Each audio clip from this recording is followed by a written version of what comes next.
तो साथियों, आपका स्वागत है आपके अपने चैनल सूर्य राजपूत स्टडी पर। आज मैं लेकर आया हूं आपके लिए भूगोल का अगला चैप्टर, भारत के उद्योग धंधे।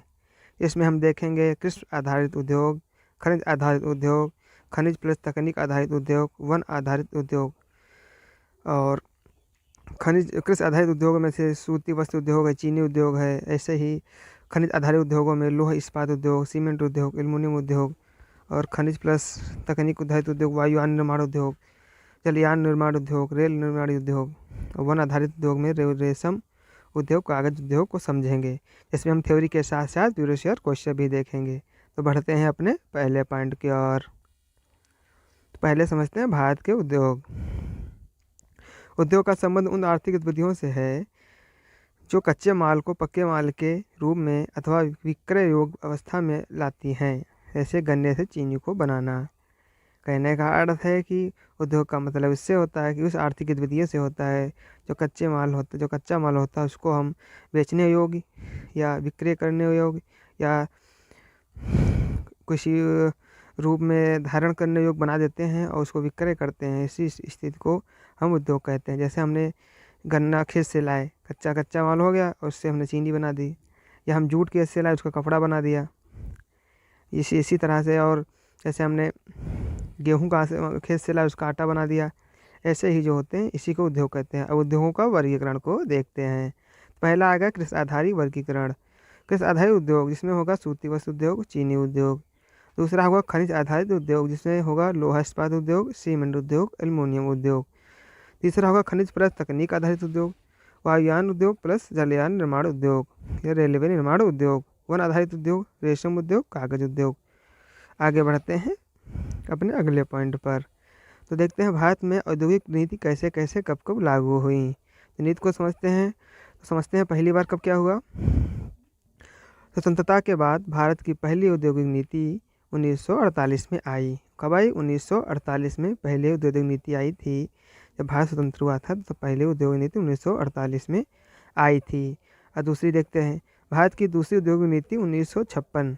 दूसरी उद्योग नीति थी 1956। पहली 48 में, दूसरी 1956। तीसरी को समझते हैं, भारत की आधुनिक और नई उद्योग नीति 1991 में आई। इसमें जो क्या किया गया था, देश के अंदर 3 प्रकार की व्यवस्था लागू की, जिसमें था उदारीकरण, निजीकरण और वैश्वीकरण। उदारीकरण का मतलब होता है कि सरकार जो है उदार है, वो सभी को आगे बढ़ने का, प्राइवेट सेक्टर को और विदेशियों को निवेश करने का आने के लिए प्रोत्साहित कर रहे हैं, तो उदारीकरण दिखा रहे हैं। निजीकरण मतलब होता है कि कुछ सरकारी कंपनियों को निजी मतलब प्राइवेट सेक्टर में भेज रही है, प्राइवेट हाथों में दे रही है, इसे कहते हैं निजीकरण। कोई जैसे कि अभी एयरलाइंस को भेज दिया गया, या रेलवे को बेचा जा रहा है, या और भी किसी को सरकार जो है प्राइवेट कर रही है, इसे कहते हैं निजीकरण। वैश्वीकरण का मतलब होता है कि जब कोई विदेशी आकर इंडिया या भारत के अंदर निवेश करता हो या उद्योग लगाता हो, जिसे कहते हैं वैश्वीकरण। तो आप समझ गए होंगे उदारीकरण, निजीकरण, वैश्वीकरण। तो बढ़ते हैं अपने पहले पॉइंट की ओर। इसमें देखते हैं लौह इस्पात उद्योग। तो पहला आ जाएगा लौह इस्पात उद्योग। भारत में जितने उद्योग हैं तो पहले पढ़ते हैं लौह इस्पात उद्योग को, फिर आगे अलावा उद्योग देखेंगे। तो शुरू करते हैं। भारत में देश का पहला लौह उद्योग कारखाना 1874 ईस्वी में बाराकर नदी के किनारे कुल्टी, पश्चिम बंगाल में स्थापित किया गया। बाद में फंड के अभाव में यह कंपनी बंद हो गई और बंगाल सरकार ने इसका अधिग्रहण कर लिया। इसके बाद इसका नाम बदलकर बाराकर आयरन वर्क्स कर दिया गया। तो भारत में सबसे पहली जो उद्योग कारखाना लगा था वो 1874 ईस्वी में बाराकर नदी के किनारे कुल्टी पश्चिम बंगाल में स्थापित किया गया था। और बाद में इसमें जो है इसमें फंड नहीं जमा हो पाया, जिसके कारण जो कंपनी थी बंद हो गई। बाद में बंगाल सरकार ने इसको जो है इसका अधिग्रहण कर लिया या इसको खरीद लिया और इसमें अपना पैसा लगाकर इसको दोबारा इसका स्थापना की और इसका नाम बदलकर बाराकर आयरन वर्क्स कर दिया गया। अब देखते हैं स्वतंत्र भारत के पूर्व स्थापित होने वाली कारखाने। स्वतंत्र भारत से पूर्व स्थापित लौह इस्पात कारखाना समझते हैं। तो पहला आता है TISCO, Tata iron and steel company. बड़े पैमाने पर देश का पहला कारखाना 1907 ईस्वी में जमशेद जी टाटा द्वारा झारखंड के सकाची नामक स्थान पर स्थापित किया गया। कब किया गया था? टिस्को जो है 1907 में स्थापित की गई थी जमशेद शाह के द्वारा झारखंड के सकाची नामक स्थान पर। अगले देखते हैं इसको India iron and steel company. इसकी स्थापना 1918 ईस्वी में पश्चिम बंगाल के हीरापुर नामक स्थान पर की गई। बाद में कुल्टी, हीरापुर, बर्नपुर स्थित संयंत्रों को भी इसी में मिला दिया गया। किसको? इसकी स्थापना जो थी 1918 में की गई बंगाल के हीरापुर नामक स्थान पर। बाद में इसमें जो है कुल्टी, हीरापुर और बर्नपुर स्थित संयंत्रों को भी इसी में शामिल कर दिया गया। बढ़ते हैं आगे। अब हम देखते हैं उद्योगों का वर्गीकरण। उद्योग को किस किस वर्गीकरण में बांटा गया है। तो पहला आएगा स्वामित्व के आधार पर, दूसरा आएगा उद्योगिता के आधार पर, तीसरा आएगा आकार के आधार पर, चौथा आएगा माल की प्रकृति के आधार पर और पांचवा है कच्चे माल के आधार पर। तो पहले समझते हैं स्वामित्व के आधार पर कौन कौन से उद्योग होते हैं। स्वामित्व मतलब होता है स्वामी, मैं अपना चीज़ का खुद स्वामी हूँ। इसमें कौन कौन सी चीज़ आएंगी? निजी उद्योग, मैं अपने निजी कंपनी को चलाता हूँ तो इसे कहेंगे निजी उद्योग। दूसरा आएगा सरकारी उद्योग, जिसमें सरकार का स्वामित्व हो, सरकारी उद्योग कहेंगे। फिर सहकारी उद्योग, सहकारी में दोनों आते हैं, सहकारी में दोनों नहीं आते, सहकारी उद्योग हो गया। और चौथा आएगा मिश्रित उद्योग, मिश्रित में दोनों आएंगे, सरकार का भी हो निवेश और प्राइवेट सेक्टर का भी निवेश हो। अगला देखते हैं उपयोगिता के आधार पर। इसमें दो प्रकार के होंगे, आधारपूर्ण उद्योग, उपभोक्ता उद्योग। आधार मतलब कि आधार क्या है? आधारपूर्ण उद्योग हो गया, उपभोक्तापूर्ण उद्योग हो गया। अगला देखते हैं आकार के आधार पर। आकार के आधार पर कौन कौन से उद्योग होते हैं? तो बृहत उद्योग, मध्य उद्योग, मध्यम उद्योग और लघु उद्योग, ग्रामीण तथा कुटीर उद्योग। तो आकार के आधार पर कौन कौन से तो हो गया, सबसे पहले आएगा बृहत उद्योग मतलब बड़ा उद्योग, बड़ा धंधा। फिर माध्यम उद्योग, माध्यम मतलब बड़े से छोटा। फिर लघु उद्योग काफ़ी छोटा। फिर ग्रामीण तथा कुटीर उद्योग, कुटीर मतलब बहुत अपने घर में ही समझ लो, अपने मोहल्ला में ही सिर्फ उसका उद्योग होता हो, इसे कहते हैं कुटीर उद्योग। जैसे मुर्गी पालन हो गया, रेशम कीट पालन, मधुमक्खी पालन छोटे पैमाने पर, इसे कहते हैं कुटीर उद्योग। फिर देखते हैं माल की प्रकृति के आधार पर। माल की प्रकृति के आधार पर दो प्रकार के होंगे, भारी उद्योग, हल्के उद्योग। भारी उद्योग हो गए, हल्के उद्योग में। अगला देखते हैं कच्चे माल के आधार पर। कच्चे माल के आधार पर किस उद्योगों, किस उत्पादों पर आधारित उद्योग। दूसरा है खनिजों पर आधारित उद्योग, कृषि उत्पादों पर आधारित उद्योग और खनिजों पर आधारित उद्योग। ये हो गए कच्चे माल के आधार पर उद्योग। बढ़ते हैं आगे। अगला आएगा, अब देखते हैं कौन कौन से जब लौह इस्पात उद्योग लगे थे तो कौन कौन से किस किस की सहायता से कहाँ कहाँ पर स्थापित किए गए। स्वतंत्रता के बाद स्थापित लौह इस्पात कारखाना।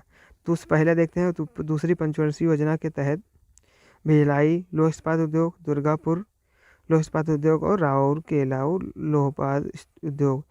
पहले समझते हैं भिलाई को। तो भिलाई लौह इस्पात उद्योग 1955 में छत्तीसगढ़ में स्थापित की थी, किसकी सहायता से? रूस या सोवियत संघ की सहायता से। दूसरा है कि दुर्गापुर लौह इस्पात उद्योग जो है 1956 में स्थापित किया गया था। यह पश्चिम बंगाल की सहायता से 1956 में पश्चिम बंगाल की सहायता से ब्रिटेन की सहायता से स्थापित किया गया था। तीसरा है राउरकेला उद्योग लौह इस्पात उद्योग। ये जो है 1959 में उड़ीसा में स्थापित किया गया था और जर्मनी के सहयोग से। इसको याद करने के ट्रिक को समझते हैं। भिलाई लौह इस्पात उद्योग 1955 छत्तीसगढ़, सोवियत संघ, रूस। तो भिलाई से हो जाएगा भलाई। भारत की भलाई कौन चाहता है विश्व में? वो रूस जैसा देश है जो भारत की भलाई चाहता है और हर क्षेत्र में उसको सहयोग करता है। तो इससे हो जाएगा भारत का भलाई, भारत पर भलाई करने वाला साथी इसका है रूस। तो इससे याद कर सकते हैं रूस ने भिलाई जो है इस्पात उद्योग लगाया था। दुर्गापुर पश्चिम बंगाल। तो दुर्गापुर की पूजा कहाँ होती है? पश्चिम बंगाल में होती है। इससे आप याद कर सकते हैं कि दुर्गापुर जो है कहाँ पर था? पश्चिम बंगाल में। दुर्गा माया की पूजा बहुत होती है पश्चिम बंगाल में, तो इसे याद कर सकते हैं जो कि ब्रिटेन की सहायता से स्थापित किया गया था। फिर राउरकेला को देखते हैं। राउरकेला को उद्योग को 1959 में बनाया गया था उड़ीसा में जर्मनी के सहयोग से। तो राउरकेला उड़ीसा जर्मनी जो बहनें हैं वो राउरकेला में रहती हैं। उड़ीसा जर्मनी बहनें राउरकेला में रहती हैं, इसे आप याद कर सकते हैं। अगला देखते हैं तीसरी पंचवर्षीय योजना के तहत क्या हुआ। बोकारो स्टील प्लांट लगाया गया 1964 में, वो भी झारखंड में, वो भी रूस की सहायता से। तो रूस की सहायता से हो गया बोकारो। बोकारो मतलब हो गया बड़ा, बा से हो जाएगा बड़ा भाई, जो है बड़ा भाई जो है, बड़ा भाई से याद कर सकते हैं बोकारो। बड़ा भाई कौन है? रूस है भारत का। बड़ा भाई कौन है? रूस है भारत का, तो इसे याद कर सकते हैं। अगला है सलेट सलेम स्टील प्लांट तमिलनाडु। समेल स्टील प्लांट तमिलनाडु में है। विशाखापट्टनम स्टील प्लांट आंध्र प्रदेश में है। भारत का पहला तटवर्ती इस्पात कारखाना विशाखापट्टनम में लगाया गया था। भारत का पहला तटवर्ती इस्पात कारखाना जो है विशाखापट्टनम में लगाया गया था। बढ़ते हैं आगे। अब देखते हैं सूती वस्त्र उद्योग, इसको समझते हैं। आधुनिक ढंग से सूती वस्त्र की पहली मिल की स्थापना 1818 में कोलकाता के समीप फोर्ट ग्लोस्टर में की गई थी, किंतु यह असफल रही। कहाँ की दी गई थी पहली? 1818 में कोलकाता के समीप फोर्ट ग्लोस्टर में की गई थी, मगर यह असफल रही थी। अगला देखते हैं। अगला है सबसे पहला सफल आधुनिक सूती कारखाना 1854 ईस्वी में मुंबई में कावासजी डावर द्वारा खोला गया था। कब खोला गया था? पहला जो आधुनिक रूप से जो सफल रहा था 1854 में खोला गया था, मुंबई में कावासाजी डावर द्वारा खोला गया था। अगले पॉइंट देखते हैं। मुंबई को भारत के सूती वस्त्र की राजधानी के उपनाम से जाना जाता है। तो भारत में सूती वस्त्र की रानी का उपनाम है मुंबई। मुंबई को कहते हैं उपनाम, मुंबई को कहते हैं सूती वस्त्रों की राजधानी। राजधानी किसे कहते हैं? मुंबई को। अगले देखते हैं। कानपुर को भारत का मानचेस्टर कहा जाता है। कानपुर को उत्तर भारत का मानचेस्टर कहते हैं। कानपुर को उत्तर भारत का मानचेस्टर कहते हैं। अगला है कोयम्बटूर को दक्षिण भारत का मानचेस्टर कहते हैं। कोयम्बटूर को दक्षिण भारत का मानचेस्टर कहते हैं। अहमदाबाद को भारत का बोस्टन कहा जाता है। अहमदाबाद को भारत का बोस्टन कहा जाता है। बढ़ते हैं अपने अगले पॉइंट की ओर। अगला देखते हैं जूट उद्योग।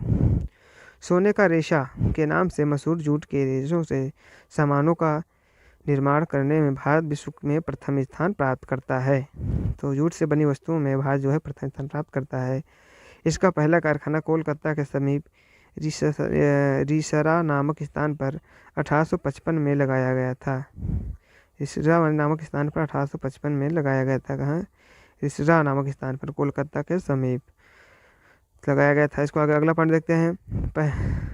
पहला पटसन उद्योग कोलकाता के निकट सिरसा में 1855 में लगाया गया और 1947 में देश के विभाजन के पश्चात पटसन मिलें तो भारत में रह गईं, लेकिन 3/4 जूट उत्पादक क्षेत्र पूर्वी पाकिस्तान अर्थात बांग्लादेश में चले गए।